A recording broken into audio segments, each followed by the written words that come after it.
Imagine quelqu'un, il gagne 400-500 euros net par mois. Il a un CDI, il n'a pas de dette de consommation. Il met même un petit quelque chose de côté chaque mois, peut-être 300-400 euros. Il se dit, bon, je fais les choses correctement. Je suis pas riche, mais je suis stable, je suis en sécurité. Et puis il se réveille à 45 ans, il regarde son patrimoine net et il réalise qu'il a presque rien. Pas rien, mais rien par rapport à ce qu'il aurait dû avoir. Et il comprend pas, parce qu'il a jamais fait de grosses bêtises, jamais de crédit revolving, jamais de casino, jamais de dépenses complètement folles. Et c'est exactement ça le problème. Parce que les vrais pièges financiers, ceux qui détruisent véritablement la fortune des gens, c'est pas les erreurs évidentes, c'est pas les trucs que tu vois venir, c'est les pièges invisibles. Ceux qui ressemblent à des bonnes décisions, ceux qui ont l'air responsables, ceux que personne autour de toi ne va jamais remettre en question. Et aujourd'hui, on va les démonter un par un. Je m'appelle Mick et je passe beaucoup trop de temps à réfléchir à pourquoi les gens financièrement corrects n'arrivent jamais à construire une vraie richesse. Si t'es quelqu'un qui fait les choses bien, qui travaille, qui épargne un minimum, qui évite les conneries, mais qui a cette sensation frustrante que ton patrimoine avance pas ou pas assez vite, alors abonne-toi à la chaîne et mets un pouce bleu si cette vidéo t'aide à y voir plus clair. Parce que ce qu'on va voir aujourd'hui, c'est pas des conseils basiques du type « arrête le café à 5 euros ». Non, on va parler des mécanismes profonds, à la fois mathématiques et psychologiques, qui font que des gens intelligents, disciplinés, avec de bons revenus, se retrouvent à 50 ans avec un patrimoine qui reflète absolument pas leurs années d'effort. C'est parti. Numéro 1. L'illusion de la stabilité comme stratégie. Ok. Premier piège, et c'est probablement le plus dévastateur, parce que c'est celui que tout le monde confond avec de la sagesse. C'est l'idée que la stabilité financière est une stratégie de richesse. Non, la stabilité c'est une fondation, c'est pas un plan. Et la confusion entre les deux coûte littéralement des centaines de milliers d'euros à des millions de personnes. Voilà ce qui se passe concrètement. Tu commences ta carrière, tu décroches un bon poste, tu sécurises tes revenus. Et là, ton cerveau fait un truc très naturel. Il passe en mode protection. Tu te dis, ok, maintenant je dois protéger ce que j'ai. Et tout ton comportement financier s'organise autour de ça. Pas autour de la croissance, autour de la protection. Et le résultat, c'est quoi? C'est que tu accumules du cash sur des comptes qui rapportent rien. Tu dardes un livret à plein, 22 950 euros au plafond, et tu te sens bien, tu te sens en sécurité.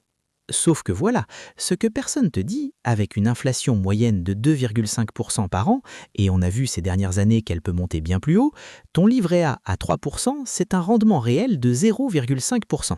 0,5. Et ça, c'est quand le taux est favorable.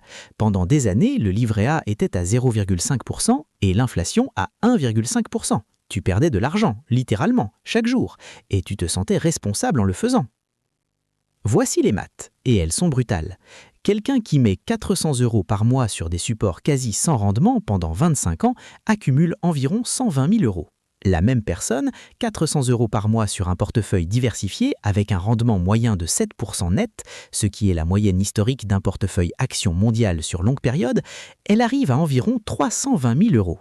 La différence, 200 000 euros. 200 000 euros. Pas parce qu'une personne a gagné plus que l'autre, pas parce qu'une personne a pris des risques insensés, mais parce qu'une personne a confondu stabilité et stratégie, et l'autre non. Et voilà ce qui est vraiment pervers dans ce piège. La personne qui a 120 000 euros se sent quand même bien. Elle se dit « j'ai de l'épargne ». Elle compare pas.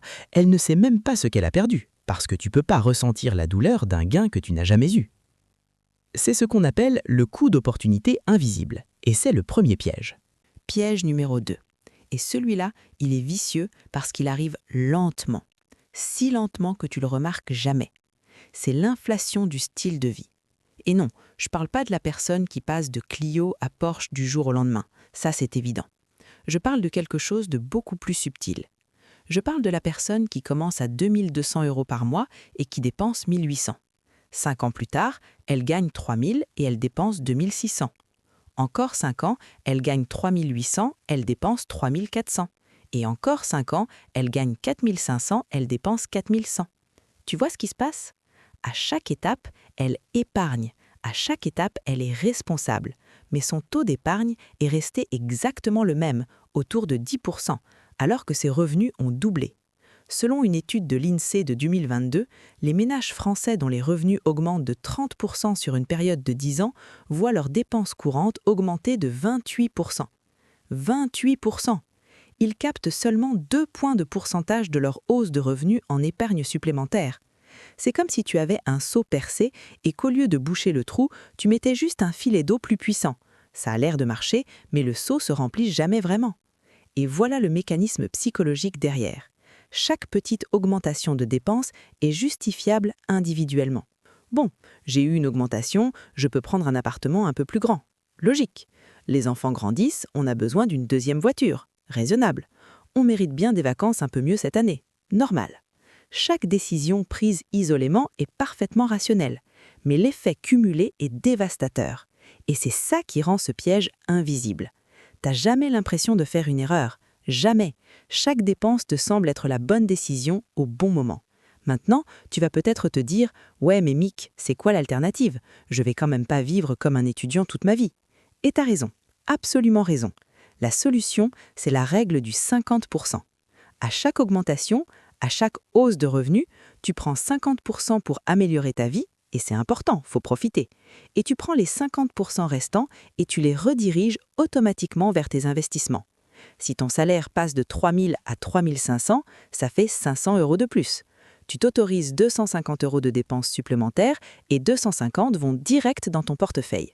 Et tu fais ça à chaque augmentation, systématiquement. Sur une carrière de 30 ans, cette seule habitude peut représenter la différence entre un patrimoine de 200 000 et un patrimoine de 600 000 €. Je dis pas ça pour être dramatique, je dis ça parce que j'ai fait le calcul, plusieurs fois. Piège numéro 3. Et celui-là va peut-être te surprendre. Le perfectionnisme financier. Ouais, le fait de vouloir trop bien faire peut littéralement détruire ta fortune. Et voilà comment. Tu te dis, ok, je vais investir, mais d'abord je vais bien me renseigner, je vais comprendre les marchés, je vais attendre le bon moment, je vais trouver le placement parfait. Et qu'est-ce qui se passe?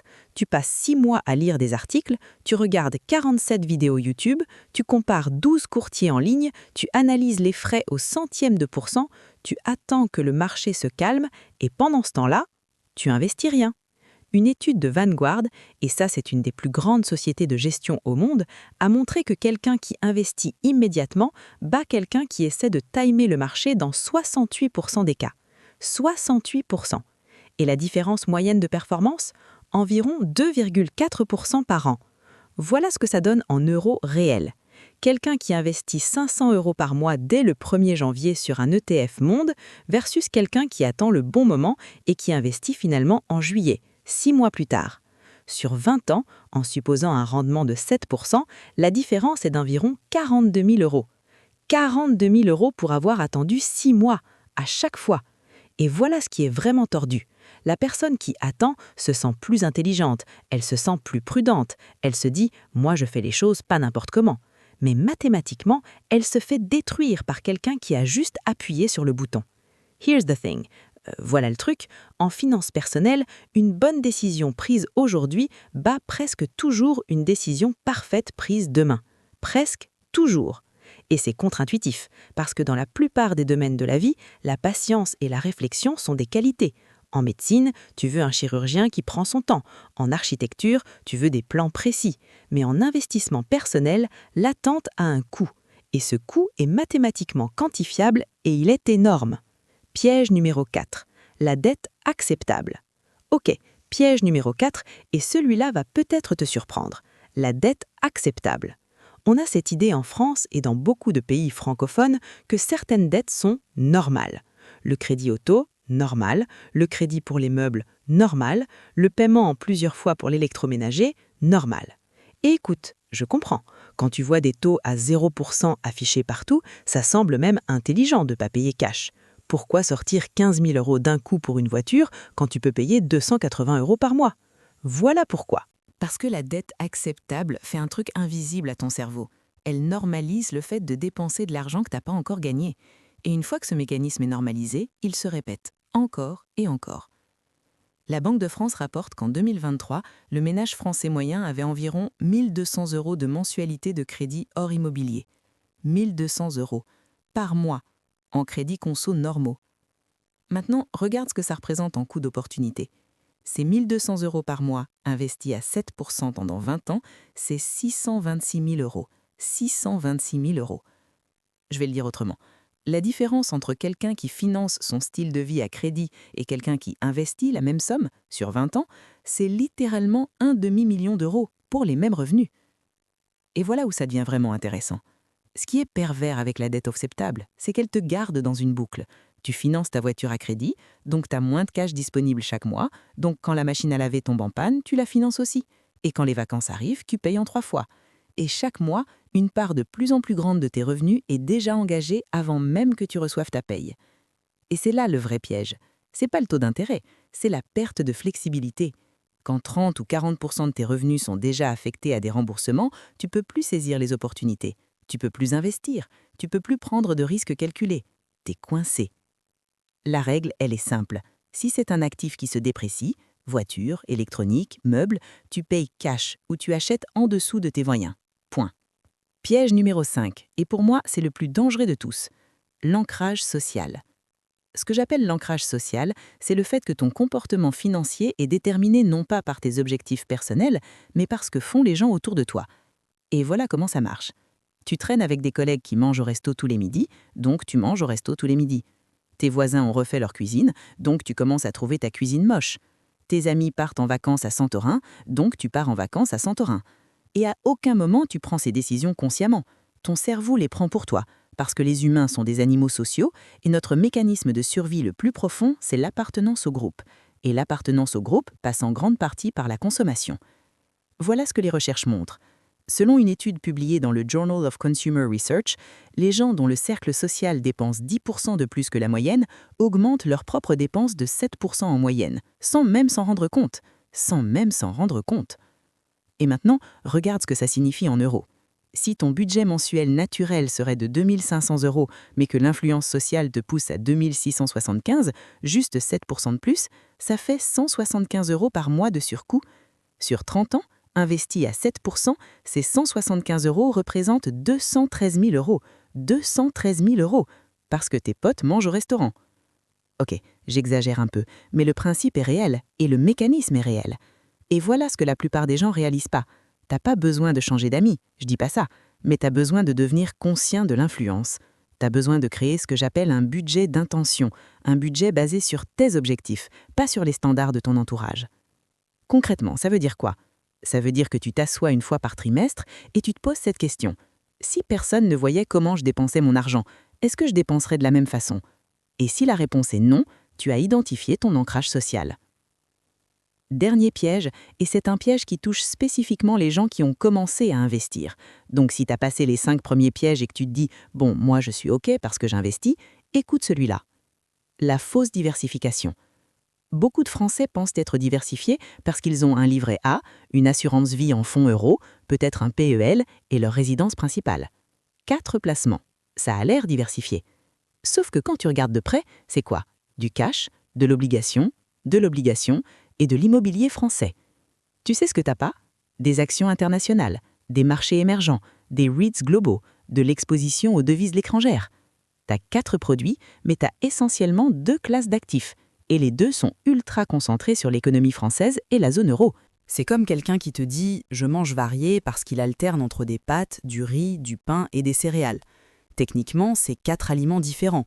En pratique, c'est 100% des glucides. La vraie diversification, celle qui protège et fait croître ton patrimoine sur le long terme, elle implique une exposition à des marchés décorrélés. Un ETF MSCI World, par exemple, te donne accès à 1500 entreprises dans 23 pays développés en un seul produit. Un ETF Emerging Markets ajoute la Chine, l'Inde, le Brésil. Est-ce que c'est plus volatile à court terme ? Oui, absolument. Et c'est exactement ce qui fait que les gens stables l'évitent, parce que leur cerveau est programmé pour la stabilité, pas pour la croissance. Et on revient au piège numéro 1. Tu vois comment tous ces pièges se renforcent mutuellement ? C'est pas un problème isolé, c'est un système qui maintient les gens dans la moyenne, pas dans la pauvreté, dans la moyenne.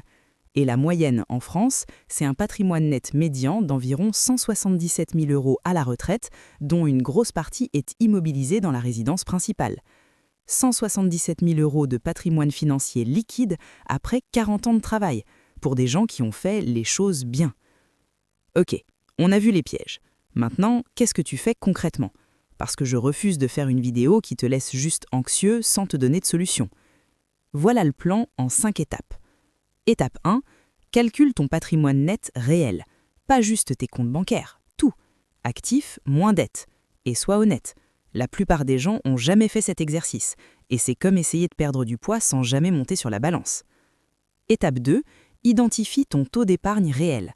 Pas ce que tu penses épargner, ce que tu épargnes vraiment. Prends tes relevés bancaires des 6 derniers mois, revenus totaux moins dépenses totales, divisé par revenus totaux. Ce pourcentage, c'est ton taux d'épargne réel. Et pour beaucoup d'entre vous, ça va être un choc.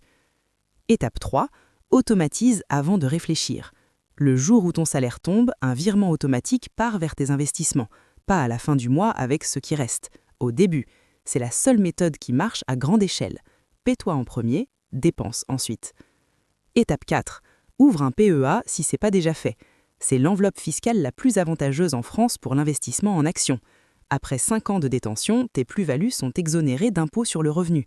Mets-y un ETF Monde, programme un versement mensuel et laisse le temps faire le travail. Étape 5, fais un audit social. Regarde tes 3 plus grosses dépenses du mois dernier qui n'étaient pas des nécessités absolues. Demande-toi honnêtement, est-ce que j'ai fait ça pour moi ou pour l'image que je projette?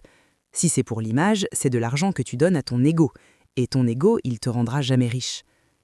Écoute, je vais terminer avec ça. Le titre de cette vidéo parle de gens stables. Et si tu regardes cette vidéo, il y a de bonnes chances que tu te considères comme quelqu'un de stable financièrement. Et c'est très bien, sincèrement. T'as déjà fait mieux que beaucoup de monde. Mais la stabilité sans stratégie, c'est comme une voiture garée dans un parking. Elle se dégrade pas vite, elle est en sécurité, mais elle va nulle part. Et le temps, c'est le seul actif que tu peux jamais récupérer. Chaque année que tu passes en mode stabilité sans croissance, c'est une année de rendement composé que tu perds définitivement. Pas temporairement, définitivement. La bonne nouvelle, c'est que si tu regardes cette vidéo, t'es déjà en train de te réveiller. T'es déjà en train de voir les pièges. Et une fois que tu les vois, tu peux plus les ignorer. Alors, commence aujourd'hui, pas demain, pas quand les marchés seront plus calmes, pas quand j'aurai fini de rembourser ci ou ça. Aujourd'hui, même si c'est 50 € par mois, même si c'est juste ouvrir le PEA et rien y mettre encore. Le premier pas, c'est le mouvement. Si cette vidéo t'a aidé à voir au moins un piège que tu ne voyais pas avant, laisse un pouce bleu. Ça aide la chaîne et ça m'aide à continuer à produire ce contenu. Abonne-toi si c'est pas fait et active la cloche pour pas rater les prochaines vidéos. On se retrouve dans la prochaine, prenez soin de vos finances.